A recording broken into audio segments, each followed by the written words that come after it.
नमस्कार बंधुरा बांगाली सेरा हिसेले सबाइके स्वागत। पटल किन्तु आमरा मोटामुटी प्राय प्रत्येकेई पछंद करी और पटलेर नानान रेसिपि जेमन पटलेर तरकारी, पटल भाजा बा तेल पटल एई सब बाड़ीते रान्ना करे थाकी। तबे आजकेर आपनादेर साथे दारुण सुस्वादु एकटा निरामिष रेसिपि दूध पटलेर रेसिपि शेयर करते चलेछि। और अतिरिक्त गरमेर समय किन्तु आमरा खूब बेशिक्षण रान्नाघरे समय दिते चाइ ना, तो सेजोन्नो आजके এই সহজ রেসিপিটা শেয়ার করব। একদম অল্প সময় তৈরি হয়ে যাবে। তো তার জন্য এখানে 300 গ্রাম পরিমাণ পটল নিয়েছি। নিয়ে এবার পটলের ওপরে যে পাতলা খোসাটা থাকে একটা ছুরি দিয়ে সেই খোসাটা চেঁচে বাদ দিয়ে দিচ্ছি। দেখুন খোসাটা চেঁচে নিয়েছি, এবারে এটাকে ছাড়িয়ে নেব। সমস্ত পটলটা কিন্তু ছাড়াবো না, কিছুটা অংশ বাদ দিয়ে দিয়ে মোটামুটি 2 থেকে 3 জায়গায় খোসাটা এইভাবে পাতলা করে ছাড়িয়ে নিলাম। এবারে দুই সাইডটা এইভাবে একটু চিড়ে দিচ্ছি। এতে করে পটলের মধ্যে মশলাটা কিন্তু ভালোমতো ঢুকবে। তো একইভাবে সবকটা পটল কেটে নিচ্ছি। আর বন্ধুরা, বাড়িতে যদি কেউ পটল অপছন্দ করে তাহলে এই রেসিপিটা বানিয়ে তাকে দিতে পারেন, সে কিন্তু এটা দিয়ে দেখবেন সব ভাত খেয়ে নেবে। তো মোটামুটি এখানে প্রায় সবকটা পটলের খোসা ছাড়িয়ে নিয়েছি, নিয়ে দু প্রান্ত এইভাবে চিড়ে নিয়েছি। তো এইবার আমি এর মধ্যে দিচ্ছি সামান্য পরিমাণে একটু লবণ। তবে তার আগে দেখুন পটলগুলোকে কিন্তু আমি পরিষ্কার করে ধুয়ে নিয়েছি। এরপর দিচ্ছি পরিমাণ মতো লবণ, আর এর সাথে দিচ্ছি একদম সামান্য পরিমাণে একটু হলুদের গুঁড়ো, একদম কিন্তু সামান্য দিলাম। দিয়ে এবারে লবণ আর হলুদ গুঁড়োটাকে পটলের সাথে মিশিয়ে নেব। আর পটলের সাথে লবণ আর হলুদ মাখিয়ে মোটামুটি প্রায় 5 মিনিটের মতো সাইড করে রেখে দিচ্ছি। আর ততক্ষণে একটা মাঝারি সাইজের বোল নিয়ে নিয়েছি, নিয়ে এর মধ্যে দিচ্ছি পাউডার মিল্ক 3 টেবিল চামচ পরিমাণে। তো এখানে আমি গুঁড়ো দুধ ব্যবহার করছি, আপনারা চাইলে কিন্তু লিকুইড দুধও ব্যবহার করতে পারেন। আর দুধ যদি আপনারা ফ্রিজে রেখে থাকেন তাহলে কিন্তু নর্মাল টেম্পারেচারে এনেই তবেই রান্নায় ব্যবহার করবেন। তো এবারে এই পাউডার মিল্কের মধ্যে পরিমাণ মতো গরম জল দিয়ে এটাকে ভালো করে গুলে নিচ্ছি।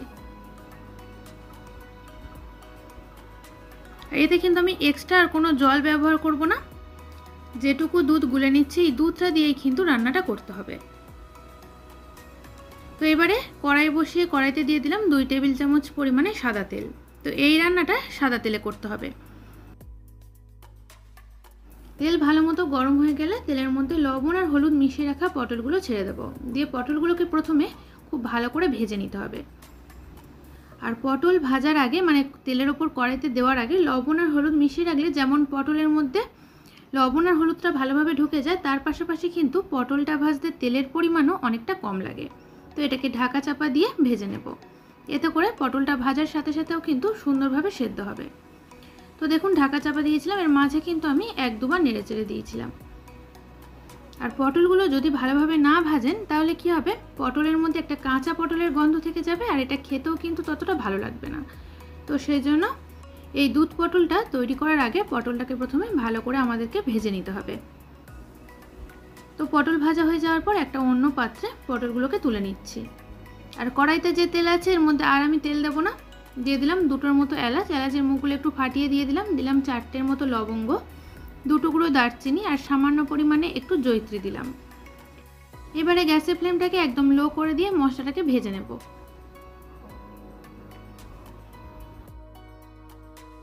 আর এই মশলাগুলো ভাজতে ভাজতে যখন দেখবেন সুন্দর একটা গন্ধ বেরোচ্ছে তখন এর মধ্যে দিয়ে দিলাম 1/2 চা চামচ পরিমাণে জিরের গুঁড়ো, আর এর সাথেই দিলাম 1/2 চা চামচ পরিমাণে ধনের গুঁড়ো।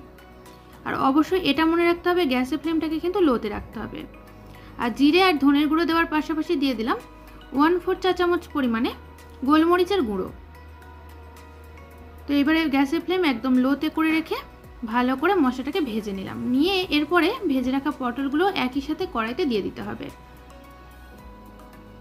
তবে খুব বেশিক্ষণ কিন্তু ওই গুঁড়ো মশলাটা দেওয়ার পর ভাজবেন না, কেননা মশলা কিন্তু হঠাৎ করে পুড়ে যায়। তো সেজন্য জাস্ট 1-2 বার একটু নেড়ে চেড়ে নিয়েই ভেজে রাখা পটলটা অ্যাড করে দেবেন কড়াইতে। তো মশলার সাথে পটলটাকেও ভালো মতো করে নেড়ে চেড়ে মিশিয়ে নিলাম।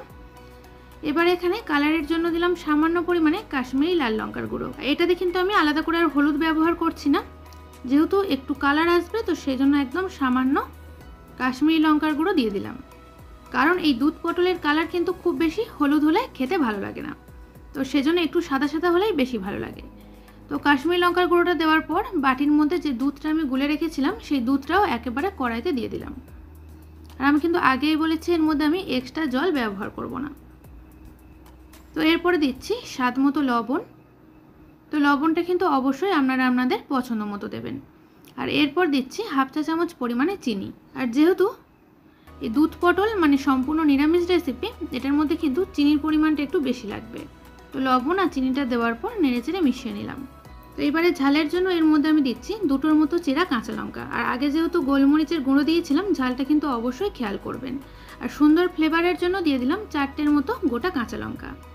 এরপর ঢাকা চাপা দিয়ে লো টু মিডিয়াম ফ্লেমে 4 থেকে 5 মিনিটের মতো ফুটিয়ে নিতে হবে। তো 4-5 মিনিট পর ঢাকনাটা খুলে নিয়েছি। তো দেখতেই পাচ্ছেন গ্রেভিটাও কিন্তু পারফেক্ট আছে আর পটলগুলো সুন্দরভাবে সেদ্ধ হয়েছে। তো সব শেষে এখানে আমি দিচ্ছি একদম সামান্য পরিমাণে গরম মশলার গুঁড়ো।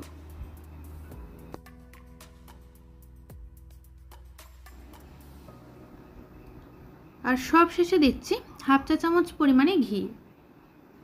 তো সব শেষে গরম মশলার গুঁড়ো আর ঘিটা দিলে সুন্দর একটা ফ্লেভার আসবে। তো এবার ফের আবারও একটু এটাকে নেড়েচেড়ে মিশিয়ে নিতে হবে।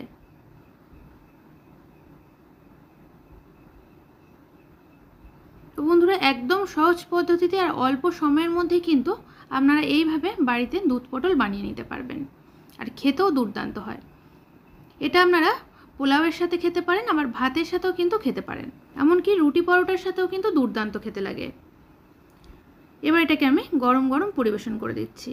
আর বন্ধুরা, এটা খেতে এতটাই সুস্বাদু হয় যে যে দেখবেন বাড়িতে পটল অপছন্দ করছে, সেও যদি এটা একবার খায় তাহলে কিন্তু এটা চেয়ে খাবে। তাহলে আর দেরি কেন, ঝটপট বাড়িতেই বানিয়ে নিন এই দারুণ স্বাদের দুধ পটল।